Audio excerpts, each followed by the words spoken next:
Alright, so today is August 24th. I am Kevin Yee, the interviewer. Pastor Wade Wackles is present, and Ryan Jang is our cameraman. We're here with Mr. George Stenehjem. Colonel George Stenehjem. Colonel George Stenehjem as our veteran, and we are at his home in Eden Prairie. See if I got a card. Yes. So to begin, can you tell us your full name and date of birth? Colonel George Stenehjem. Stenehjem is Norwegian. Yeah. I'm 92 years old. Served 4 years in the Army, U.S. Army. It's about a third of my time was in Asia, between Korea, Vietnam. We conducted the Vietnam War for us. Your Vietnam? Yeah. That is. Mm-hmm. We're all over the country. Kuchi was my first station. I'm a helicopter guy, so we flew all around the country. So, what town did you grow up in? Pardon? What town did you grow up in? Called, Hatton, H-A-T-T-O-N, Hatton, North Dakota. I was born there. My mother died when I was born, so a ship was sent to West North Dakota. Yeah. Arnegard, North Dakota, A-R-N-G, Arnegard, North Dakota, in the Montana border. So 2 towns, 3 towns. Wow. He was shipped around a lot. Yeah. So, what did you do while growing up? Probably a lot of things, but... I was a pretty good basketball player. Yeah. And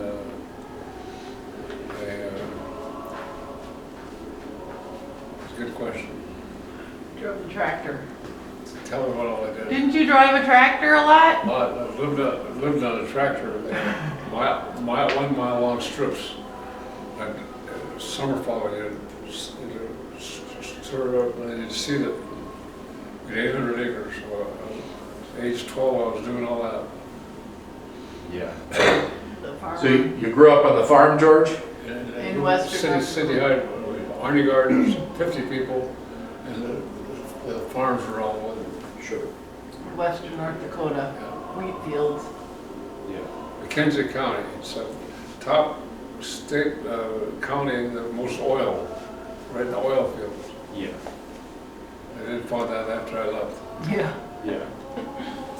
So, did you always know that you wanted to join the military? No, although the fellow that was my nephew, or my uncle, he went to Norwegian Military Academy, Yeah. Uncle Wolf Drofell. So he set an example for me, and so, and I was, the thing about West Point, they fed you, they clothed you, they gave you a job. It's a good place to go. Yeah. What was the process like to apply to West Point, George? It turns out that Uncle Aver, that was Olaf's brother, was a legislator from North Dakota. So he got Usher L. Burdick to get me an appointment to West Point. Usher L. Burdick grew up with the Indians. Sitting Pool, he was one of his Indian friends. And I marched to the inauguration for President Eisenhower in 1951, I guess. I went and thanked him for letting me come to West Point. And, they called it the sloppiest congressman. I saw him. He cleaned his fingernails while he talked to me. Yeah. Usher L. Burdick. Burdick is a big name in North Dakota politics. They've had governors named Burdick and senators named Burdick and things like that. So part of it was you had to have somebody in Congress or a senator nominate you, right, to go to West Point. For the West Point and Annapolis and all that stuff. Mm-hmm. For any of the military academies. So Yeah. Do you remember what made you want to join? Started. Yeah. I didn't have any. My uncle was Norwegian. They were tight as could be. So they gave $5 a month at West Point. They fed you, clothed you, and educated you. That's a good deal. And we had good football teams. I was very good at football, but you'd listen, the following year you listen to the football games. It was, I want to go listen. We can be there someday, so you play Army-Navy games on Army, and you hardly hear the radio, it's scratching, but I said, I want to go to that game sometime. Football's a big thing in the United States. Big games. So, you grew up during the Depression and Tail World War end. II. Tail end. Yeah. Was there anything special about that? And well, my dad, he owed the $400, and he was too proud, so they foreclosed on him. So we moved to town, and he drove a Kiss paint truck, orange Kiss. Uh-huh. We're a truck driver for a couple of years. Mhm. He's also accountants. So great dad. He lost a lot. My mother died when I was born, so he had to raise 5 kids. And so I was the youngest. And Ethel was 8 years older, and she reminded Dad of his wife. He just loved Ethel. So then there's Lois was the other daughter, and then Julian was 12 years older than me, and Leslie was a pilot. He flew in China after the war. He flew in the Pacific, flew Corsairs and different planes. In fact, he wrote me a letter. He said, I'm flying between Shanghai and Peking, and the communist Chinese would strip them, take the rifles, and go get more stuff. So they didn't kill him, but just took all the stuff. So he was flying between Beijing and Shanghai. And, he said, it's a beautiful country, and of all things, they had beautiful Russian ladies. They call white Russians, they call them. A lot of them came. He was going to marry this gal, and he got killed in a fighter plane in the Korean War. Yeah. So, how did your family feel about you going to West Point? Yippee! It was a big deal. Uncle Avery got me about it, and sort of big family thing, because Uncle Wolf, who was my uncle, he went to the Norwegian Military Academy. Yeah.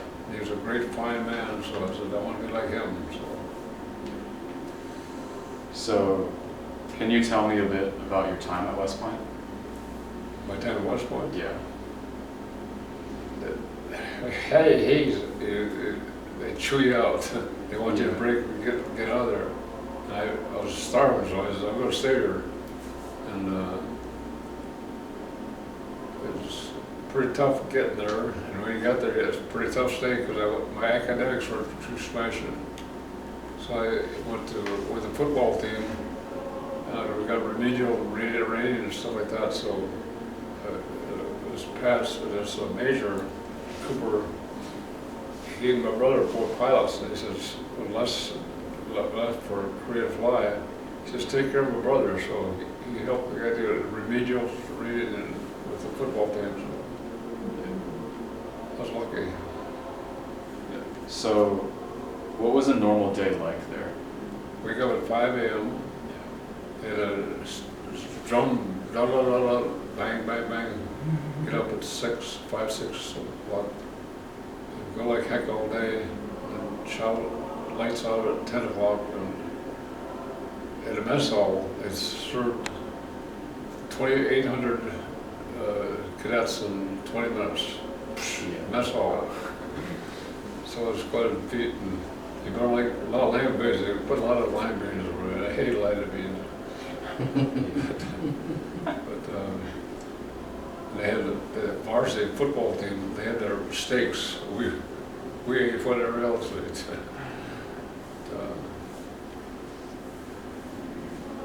Yeah, so Well, right down there is a book behind that This guy, the picture underneath there, there's a yearbook for Westwood. oh, yeah. Called, right, that dirt, way down at the bottom. That's a Hauser book.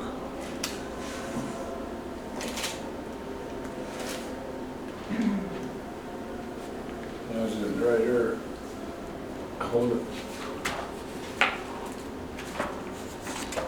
That's West Point.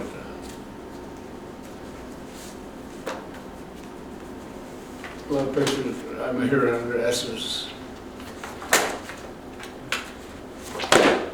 S, you saw it, S is it? Stenehjem, S-T-N.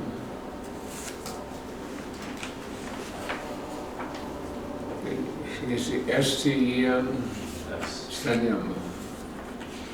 Oh, there. And I always fight academics. And I'll just show this to the camera. Oh, no.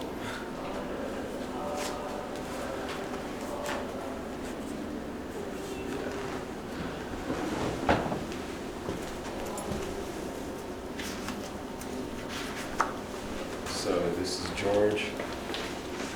Here. Howitzer stands for cannon. So howitzer cannon. We started with 1,500 and we graduated 600. We did out a lot.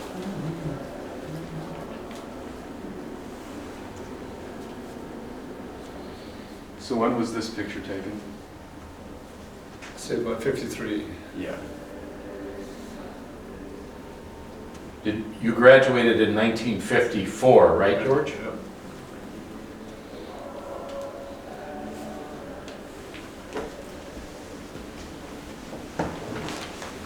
So what were some of your favorite memories of West Point? Graduation. We even don't look back. Yeah. But it was pretty good the last couple of years. They harassed the heck out of you. Yeah. You got the same flag you got on. Oh, yeah. This is my flying jacket. I'm a helicopter pilot. Aviators are called those. So after you In fact, graduated. a lot of Chinese students go to Grand Forks Air Base. Yep. So her son went there, and a lot of Chinese people at the North Dakota Aviation Center.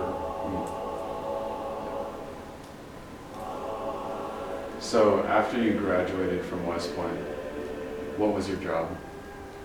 Second lieutenant, U.S. Army. Yeah. And the first time my wife had ever been around the military, she went to St. Olaf College. And but fortunately, a lot of other my classmates, so there's a lot of wives weren't used to those a lot of things. But she's a wonderful wife. And being a military wife, you have to be a gung ho. Yeah. A lot of stuff. So Where were you first stationed, George? Do you remember?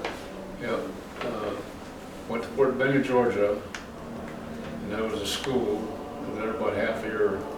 Then I went to Germany, 10th Mountain Division. I took a whole division, trained it at Fort Riley, Kansas, and the whole division went to Germany. We were in a place called Schweinfurt. It's where they made ball bearings for the World War II, and the force was all bombed out.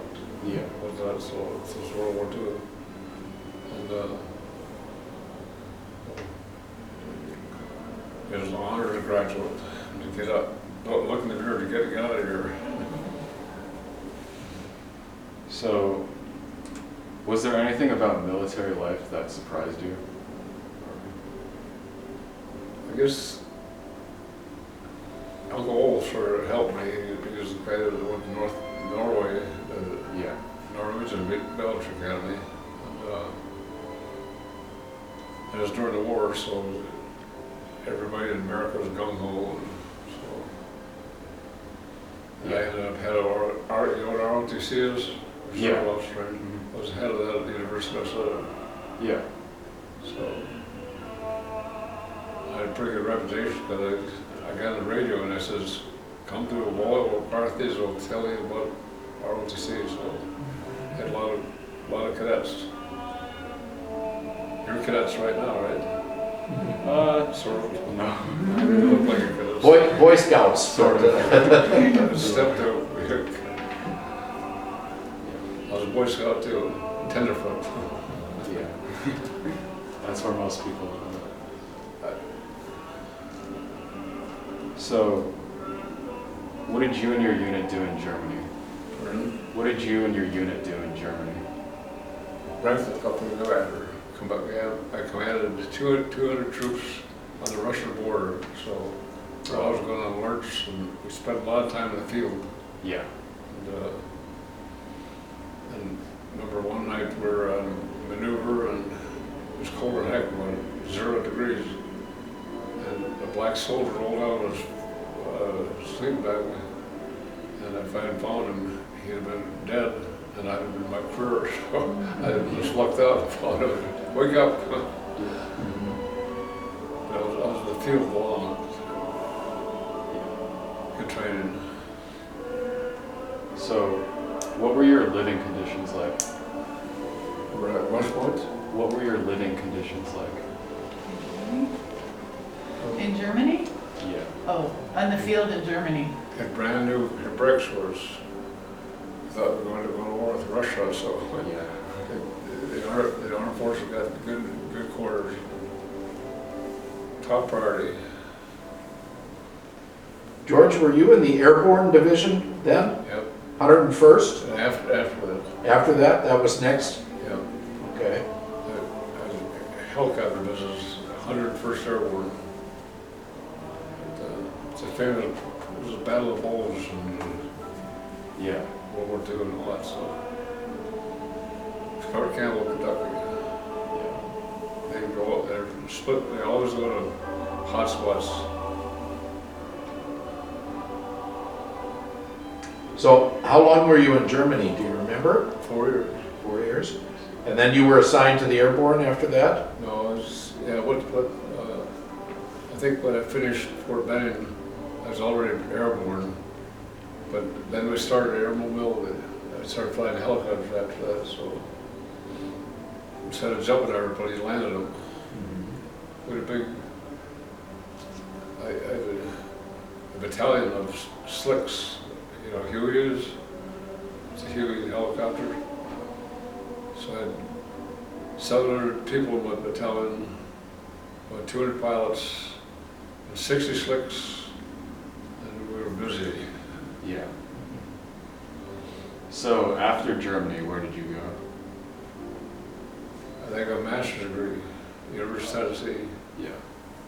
and another school, Command General Staff School at the Fort Monroe, Virginia. So, but a 30-year time in the Army was learning, teaching you. Mm-hmm. So, Yeah. Where did you do your helicopter training, George? Was that in Tennessee? you started in Texas, and then you went to Fort Rucker, Alabama. I ended up being a comptroller at a $2 million budget. I was an aviator, and that was a demanding job because I had to do things just perfect. So, a 2-star general of Rockmore, Tulsa.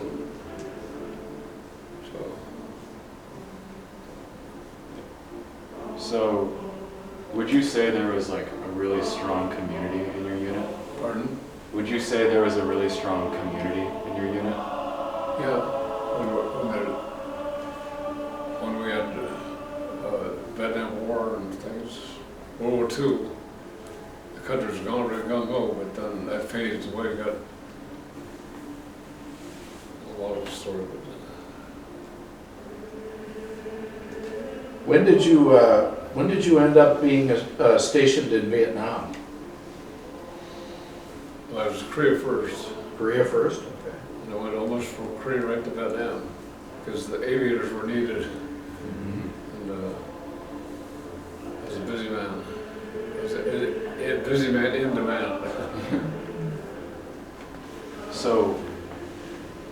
Germany, you came back and did your master's degree? Master's degree, Yeah. and as well as schooling, Yeah. infantry career course. And the Army gave me a master's degree at the University of Tennessee. Yeah. And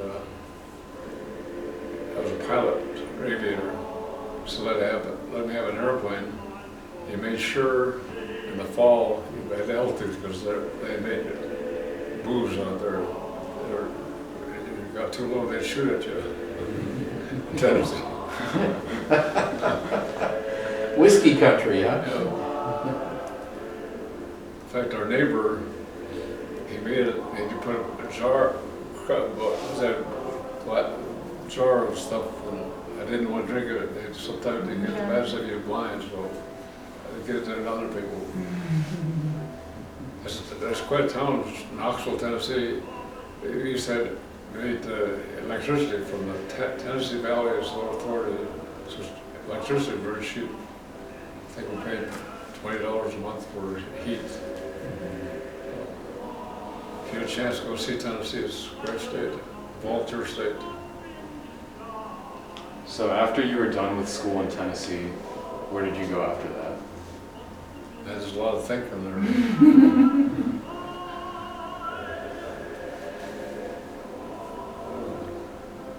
Let's see what I've done here, but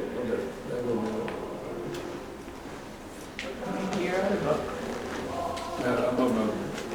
You want this one, George?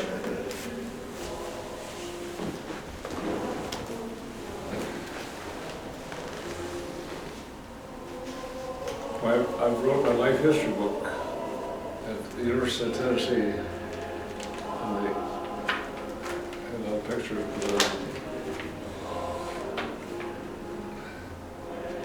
one of the Pentagon.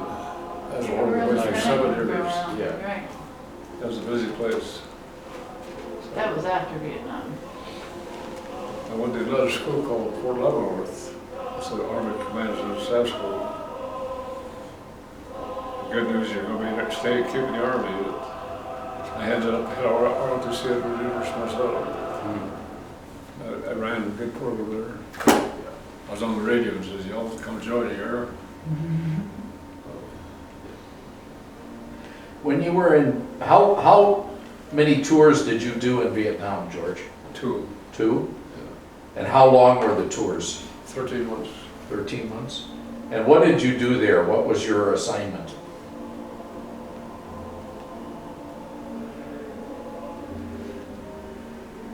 It's hard to remember all that. Tell them about the, what you got your medals for. Remember the flying one? The cross? This one right here, I landed in a minefield, saved a bunch of people. It's our soldier medal. Got 3 of these are silver stars. Some medals. There's the Army staff for the Pentagon. Went the ranks from 7th Lieutenant to Colonel. Colonel Stenehjem or University of Minnesota ROTC. I was a master aviator. So I had a good career. You want to tell them about the minefield? Pardon? Tell them about what happened in that minefield that day. Yeah, I landed up at the demilitarized zone. And a couple of Vietnamese were blown to smithereens. So I had a loach, the best little flying machine in the world is a loach. I picture a loach. It's built by Howard Hughes. They landed that thing in the minefield. They got 11 of them in the helicopter. They'd be very careful because there's mines all around there.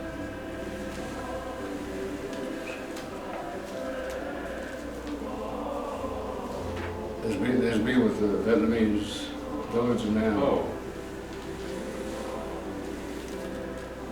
I was a busy man. Do you remember which village this was? Pardon? Do you remember where this was? It's about halfway down, but Da Nang. Oh, yeah. So, just show this to the camera. In fact, it's a city in Atlanta. Saigon. Saigon. They had a lot of Chinese people involved in that. Shawan, that's a part of the Vietnam that was all Chinese. Oh, yeah. And when we left, the Chinese already came in. I know you also flew some dignitaries around in your helicopter. Do you remember who? Kennedy, Bobby. Robert Kennedy. So we had He flew Bobby around a couple weeks before he was assassinated, you Yeah. said? His brother was. Oh, before his brother was. Was he a senator then, or was he Yeah, the attorney senator. general? He was, which was He was a he? senator, and then that's my loach. His first flyers, yeah. Just light, so I could hover around. So is that the one you landed in? That's a helicopter like that is what you landed in that minefield, right? And you got 11 people in there? And they're bleeding too. A lot of blood. But an hour away, or 50 minutes away, inside my helicopter, all blood. I did slipped at sea. And what medal did you get for that? Was that the Silver Star? I got a lot of them. This right here, Uh-huh. I last 4 of them. Distinguished Flying Cross. Uh-huh. Distinguished Flying Cross. For that. And that good, when I got back to the land of PX, I was very few, few of them had the medals I had, so they were very jealous of me. Mhm. So what, had you been promoted by that point? What rank were you when you were in Vietnam? Lieutenant Colonel, Lieutenant Colonel then? Okay. made full colonel when I got the University of Minnesota. And, I could have made general, I think, but another story. General was nice, but I didn't quite make it. Yeah. So when did your first tour end? Pardon? When did your first tour end?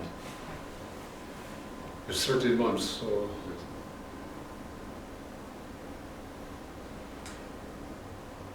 How long before you went back again for the second time? In Vietnam, do you remember? probably half a year, 2 or 3 years. Mhm. I went there 3 times. Yeah. So, besides the rescue, what were some of your other memories from Vietnam? I was an orchestra leader. I Yeah. used a lot of firepower. Charlie would mess around and we had a lot of good weapons. And,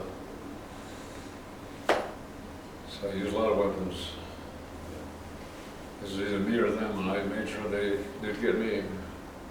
I had 200 or 700 people, and I wanted to make sure they got back home safe. So I was an aide to the 4-star general, and he was very precise. And we'd take off at 9 o'clock every morning in a pad and fly all around the country. And then we'd climb a hill every night. 4 o'clock we'd climb this big mountain. So Harvey H. Fisher, he's a real demanding fellow, but he's honorable. See, I got learned to be precise. Yeah. So, what was an average day like when you were stationed in Vietnam? First thing is you woke up and you got all your, pardon my French, with fart sock for your sleep back here. And you'd pretty loud child, and you always had diarrhea. I lost a lot of weight. So I was pretty busy, and during the night they'd try to attack it too, so I didn't get much rest. I was going Jesse, and it'd be the SEAL, executive officer, operations officer, 50 pilots and aviators. I was a busy man. So you supervised a group of 50 different aviators? Yep. You were the CO? 120, Yeah, and you were the CO. commanding officer.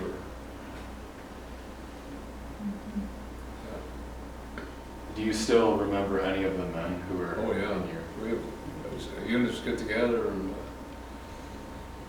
one, he started as a major and he ended up colonel. He was the best officer, and when I'd go into battle, I'd have him lead the way in. And I'd hover about 100 feet about it. My guns were shooting away, so Jerry Lord, he's my favorite major.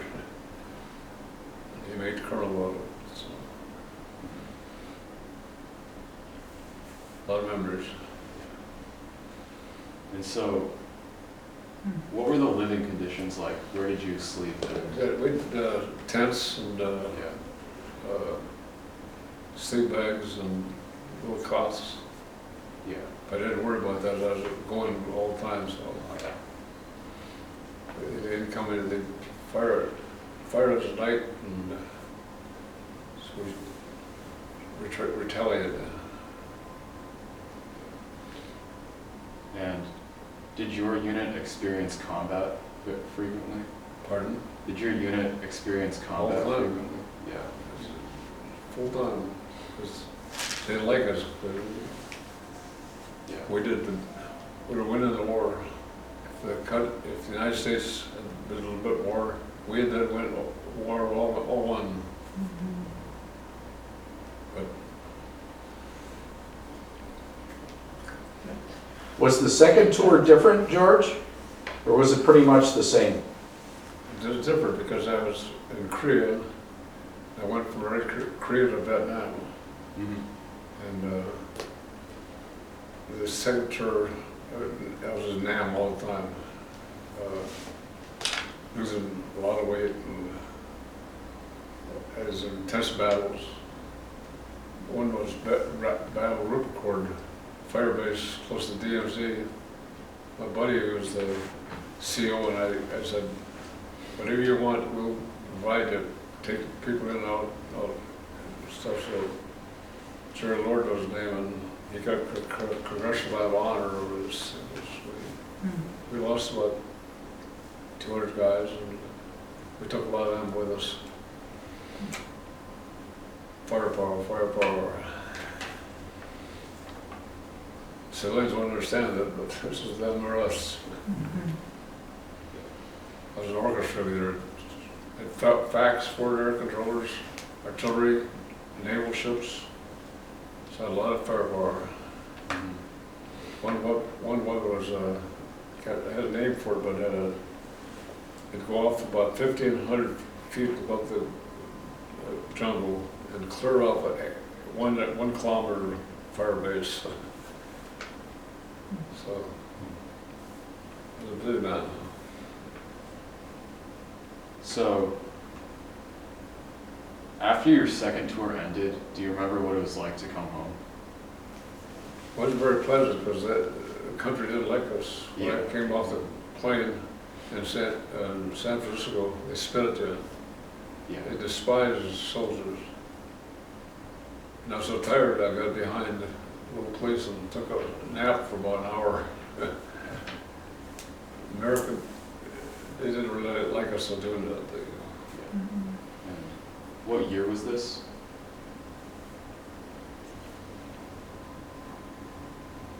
'66, I think. 6. So there was like a lot of controversial Yeah, stuff happening. yeah. They didn't come, you weren't welcome home. Yeah. And when I got to ROTC, my friends were down in the National Guard. I says, I'd like to do a favor. What's that? Make a combat assault on Kaufman Union. So the president went to cops, and so they made the papers daily. They were, the army is back. Pictures of the helicopters all over the campus. And did you ever get to go back to your hometown? Oh yeah, yeah. The town was Hatton, H-A-T-T-O-N, and that's Eugene's room. And McKenzie County is where I was raised, and yeah, my family my dad's a bit older, and my aunt that raised me was a bit older, so they spent a lot of time visiting me, so. Yeah. You know, it's a town called Spring Grove, it's down by the cross. That's where all the Norwegians immigrated to, so that's all my cousins. Stenehjems and Solms and Knutsons and a lot of Scandinavians. Dolls. Yeah, drove those. I think you met her, but Jean is George's wife. Yeah. That's where he met, you met Jean in Hatton, right? Yeah. Yeah. In North Dakota, yeah. Her brother and I were good buddies, Chris Sylvester. He's And were you able to reunite with like any old friends? Pardon? Were you able to reunite with any old Oh, yeah. friends from? One of my old buddies was, went to prep school, went to West Point. Yeah. His name was Ron Coleman, he ran a Star Tribune. And when I got back, we connected, and he's my best buddy. And we go hunting and fishing together, and he ran the paper. He was manager of the Star Tribune. Yeah. So, and he had $9, so he was a busy man. And he was a fighter pilot in Korea, so we had a lot in common. So it was Another guy, his name was Bill, and he was so sorry because he got eliminated from West Point. As his whole life was to go to West Point, and Bill McCallum, he was from Ortonville, and he just was jealous of me. so it was a much warmer welcome than. Yeah, Yeah. you're sharp-looking guys. You're scouts, what, are you Eagle Scouts? Well, I'm not. Oh, really? It's gonna be after this I project. hope. This is, Kevin's Eagle Scout project is Wow. doing these interviews. Yeah.